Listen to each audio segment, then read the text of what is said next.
دوستان این ترانس کاهنده سر جای خودش قرارش میدیم به این شکل.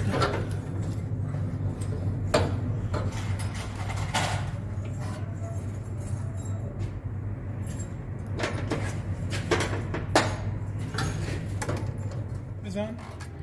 خب دوستان ببینید دستگاه الان در حال کار هست، فن دستگاه داره کار میکنه، ترانس هم داره کار میکنه. بچه نقطه 0 میزنیم با نقطه 200 ببینید 43 و 8 44 آمپر.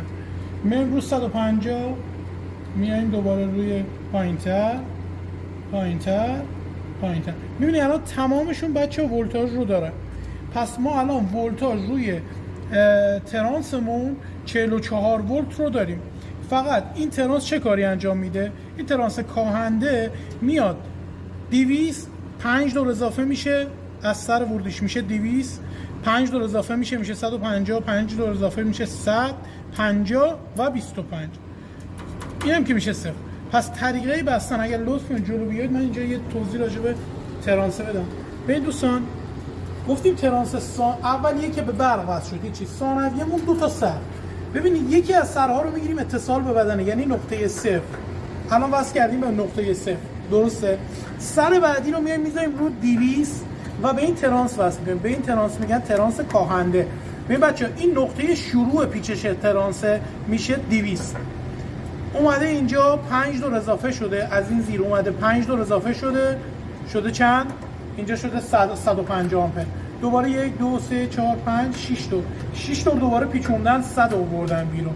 دوباره 1 2 3 4 5 6 7 دور پیچوندن 50 رو آوردن بیرون. دوباره 1 2 3 4 5 6 7 8 دور پیچوندن آوردنش رو 25.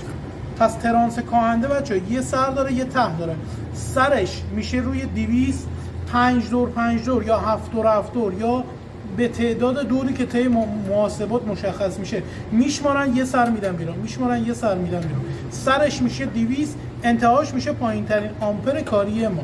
این دستگاه بچه آماده جوشکاریه، آماده این که بره روی کار و شروع به جوشکاری کنه. ما الان یه تست جوش ازش میگیریم ببینیم درست کار میکنه یا نه.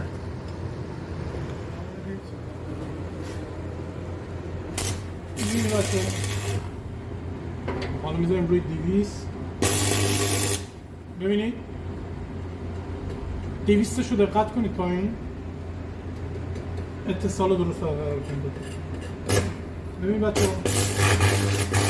صدا رو دقت کنید من دارم کم میکنم. ببینید